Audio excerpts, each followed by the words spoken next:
Assalamualaikum warahmatullahi wabarakatuh. Pada kali ini, kelompok dari Sistem Pakar, kami akan mempresentasikan yang berjudul Android-based Expert System for Diagnosis Hypertension with Forward Chaining Methods. Berikut nama-nama kelompok: pertama Dandia Natasha, kedua Diki Ardiansyah, ketiga Al-Khawarizmi, keempat Morfi Rahayu.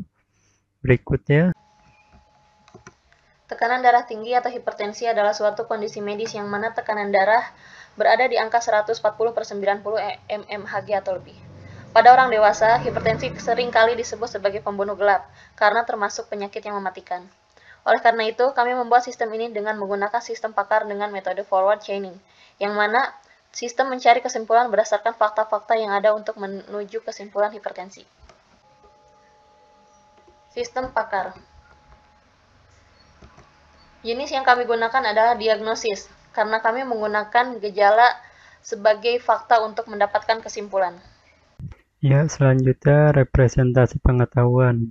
Nah, di sini ada tabel daftar penyakit yang terdiri dari kode, nama penyakit P1 sampai P5, hipertensi sampai dehidrasi. Selanjutnya daftar gejala tabel ini G1 sampai G7, nama penyakitnya kelelahan sampai mual. Selanjutnya ke knowledge base.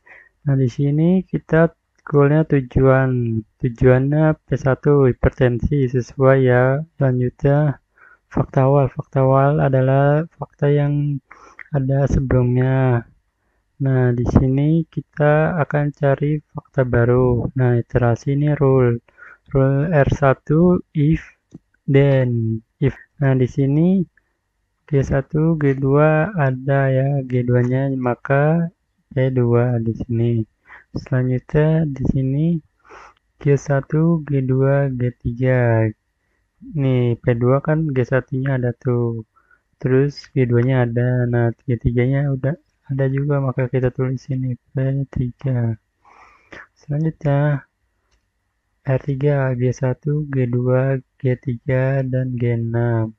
Nah, di sini di P3-nya ada, maka di P3 ada, maka kita tulis P4-nya. Selanjutnya G1, G2, G3. Nah, di sini ada di P3. Kita tulis P5. Selanjutnya G1, G2, G3, G4 sampai G7 ada, maka kita tulis. Nah, maka tujuan akhirnya hipertensi. Selanjutnya, knowledge acquisition. Akuisisinya terdiri dari dua. Pertama, studi literatur seperti jurnal. Kedua, sumber internet seperti pemaparan seorang pakar di blog yang kredibel. Selanjutnya, Halo, perkenalkan nama saya Dandia Nastasa dengan NIM 17030151184. Pada kesempatan kali ini saya akan membahas mengenai poin user interface pada aplikasi kami. Untuk lebih jelasnya, mari kita lanjut ke slide selanjutnya. Oke, ini adalah desain user interface pertama pada aplikasi kami, yaitu halaman login atau biasa disebut sebagai halaman sign in. Di halaman sign in, user wajib menginputkan username dan password mereka dengan benar. Tujuannya sih untuk dapat masuk ke halaman utama pada aplikasi kami. Untuk mendapatkan username dan password, user bisa menekan tombol sign up yang ada di bawah ini. Atau user bisa menekan tombol forgot password untuk mengganti password mereka dari yang lama ke yang baru jika user lupa password mereka. Lalu kembali ke halaman sign in dan masukkan username dan password mereka kembali. Setelah itu user bisa menekan button sign in, lalu user akan diarahkan ke halaman ini. User akan diarahkan ke halaman home. Di halaman home, user akan disuguhkan dengan berbagai macam fitur. Namun sebelum kita melangkah lebih lanjut, saya akan membahas button get start terlebih dahulu. Jika user menekan button get start, user akan diberikan suatu panduan atau tutorial untuk menggunakan aplikasi kami. Oke, setelah itu di aplikasi kami juga ada icon burger untuk menampilkan navigation drawer yang ada di sebelah kiri layar. Navigation drawer juga bisa ditampilkan dengan cara men-swipe layar ke kanan. Biasanya sih navigation drawer digunakan untuk menampilkan konten untuk melakukan reporting terkait permasalahan yang ada pada aplikasi kami. Lalu di sini ada icon person untuk memanage akun user. Lalu di sini ada fitur about us yang menampilkan terkait pengembang aplikasi ini. Untuk lebih detail, mari kita klik aja. User akan diarahkan ke halaman ini. Nah, di halaman ini user akan diberikan informasi terkait pengembang aplikasi ini. Di sini ada nama saya dan Diana Stasa, lalu Diki Andriansyah, Alkawarismi, dan Mulfi Rahayu. Lalu di sini juga ada informasi mengenai versi dari aplikasi kami, yaitu versi pertama. Oke, setelah itu jika user menekan fitur yang kedua, yaitu About Disease, user akan diarahkan ke halaman ini. Nah, di halaman ini user akan disuguhkan dengan dengan segala informasi yang berkaitan dengan penyakit atau disease. Di sini user akan diberikan suatu fakta atau informasi mengenai penyakit hipertensi. Bukan hanya hipertensi, user bisa mencari disease lain atau penyakit lain yang berkaitan dengan pencarian rule kami dengan cara menekan drop down input yang ada di sini. Oke, lanjut. Jika user menekan fitur list disease yang ada di halaman home, user akan diarahkan ke halaman ini. Nah, di halaman ini user akan disuguhkan berbagai macam informasi terkait penyakit atau disease yang mungkin terjadi dalam penelusuran sistem pakar kami. Di sini ada penyakit hipertensi, ada fatigue, lalu ada tifus dengan gejala-gejala mereka tersendiri. Di sini hipertensi gejalanya atau simptomnya adalah fever atau demam, fatigue atau kelelahan, dan headache atau sakit kepala, dan seterusnya. Lalu mari kita kembali ke halaman home. Jika user menekan fitur diagnose, user akan disuguhkan dengan berbagai macam pertanyaan. Nah, ini adalah fitur utama pada aplikasi kami. Untuk lebih jelasnya, mari kita klik saja. Nah, di halaman ini user akan disuguhkan berbagai macam pertanyaan. User harus menjawab pertanyaan ini sesuai dengan kondisi kesehatan mereka. Pertanyaan pertama, apakah user mengalami kelelahan? Jika iya, user bisa menekan tombol yes. Jika tidak, user bisa menekan tombol no. Dua tombol ini akan mengarahkan ke pertanyaan selanjutnya.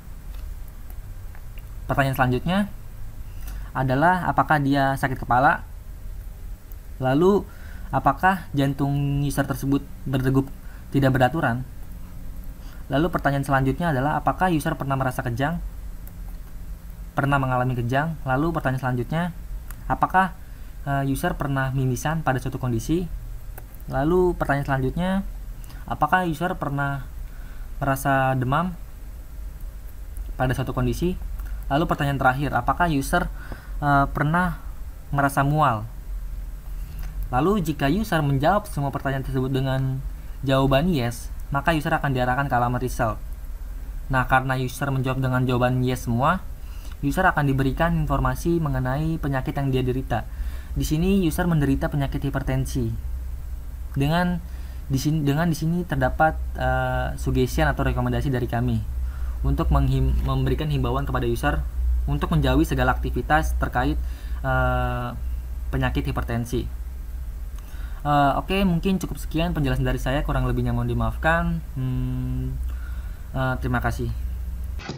Ya, saya akan memperagakan proses clipsnya.